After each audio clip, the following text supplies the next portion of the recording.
আসসালামু আলাইকুম। সরকারি প্রাথমিক বিদ্যালয়ের সহকারী শিক্ষক পদে তৃতীয় ধাপে ঢাকা ও চট্টগ্রাম বিভাগে চূড়ান্ত ফলাফলে উত্তীর্ণ ৬,৫৩১ জনের নিয়োগ বাতিল করেছে হাইকোর্ট। মেধার ভিত্তিতে পুনরায় নিয়োগের নির্দেশ দিয়েছে আদালত। ৬ ফেব্রুয়ারি রোজ বৃহস্পতিবার বিচারপতি ফাতেমা নজিব ও বিচারপতি সিকদার মাহমুদুর রাজীবের হাইকোর্ট বেঞ্চ এ রায় দেন।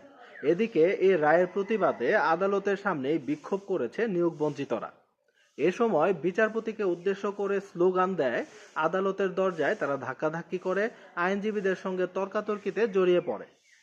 পরিস্থিতি নিয়ন্ত্রণে বেগ পেতে হয় পুলিশের সদস্যদের। এ সময় তড়িঘড়ি করে এজলাস ছাড়েন বিচারপতি। এর আগে গত ১৯ নভেম্বর সরকারি প্রাথমিক বিদ্যালয়ের সহকারী শিক্ষক পদে তৃতীয় ধাপে ঢাকা ও চট্টগ্রাম বিভাগের চূড়ান্ত ফলাফলে উত্তীর্ণ ৬,৫৩১ জনের নিয়োগের কার্যক্রম ৬ মাসের জন্য স্থগিত করেন হাইকোর্ট। উত্তীর্ণদের নিয়োগের ক্ষেত্রে কোটা অনুসরণের অভিযোগে ফলাফল প্রকাশের বৈধতা চ্যালেঞ্জ করে নিয়োগবঞ্চিত ৩০ প্রার্থী হাইকোর্টে রিট করলে প্রাথমিক শুনানি নিয়ে বিচারপতি ফাতেমা নজিব ও বিচারপতি সিকদার মাহমুদুর রাজীবের সমন্বয়ে গঠিত হাইকোর্ট বেঞ্চ রুলসহ ওই আদেশ দেন। আদালতে রিটের পক্ষে শুনানি করেন আইনজীবী ফয়েজ উদ্দিন আহমদ। তার সঙ্গে ছিলেন আইনজীবী কামরুজ্জামান ভূঁইয়া। আর রাষ্ট্রপক্ষে ছিলেন ডেপুটি অ্যাটর্নি জেনারেল নূর মোহাম্মদ আজমি ও আখতার হোসেন মোহাম্মদ আব্দুল ওয়াহাব।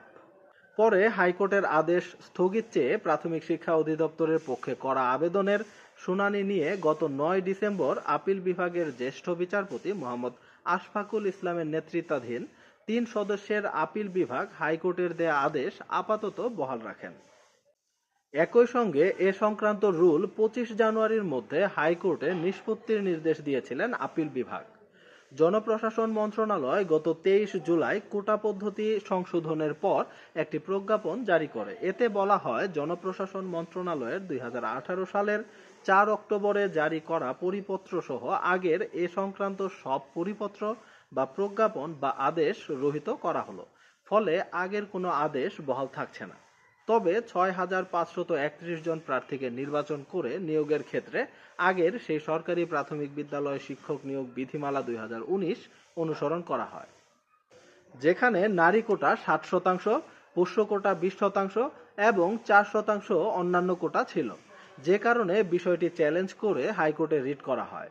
ওই রিটের শুনানি নিয়ে হাইকোর্ট রুল জারি করে নিয়োগের কার্যক্রম ৬ মাসের জন্য স্থগিত করেছিলেন। গত বছরের ৩১ অক্টোবর সরকারি প্রাথমিক বিদ্যালয়ের সহকারী শিক্ষক পদে তৃতীয় ধাপে ঢাকা ও চট্টগ্রাম বিভাগের চূড়ান্ত ফল প্রকাশ করা হয়। এতে উত্তীর্ণ হন ৬,৫৩১ জন।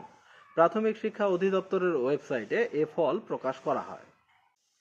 অবশেষে প্রাইমারি নিয়োগের তৃতীয় ধাপে উত্তীর্ণ ৬,৫৩১ জন সহকারী শিক্ষকের নিয়োগ বাতিল করা হয়েছে। এই বিষয়টিকে আপনারা কিভাবে দেখছেন? এই বিষয়টি নিয়ে আপনাদের যে কোনো মূল্যবান মতামত অবশ্যই কমেন্টে লিখুন। দেখা হবে নতুন কোনো ভিডিওতে নতুন কোনো গুরুত্বপূর্ণ আপডেট নিউজ নিয়ে। ততক্ষণ পর্যন্ত ভালো থাকুন। আল্লাহ হাফেজ।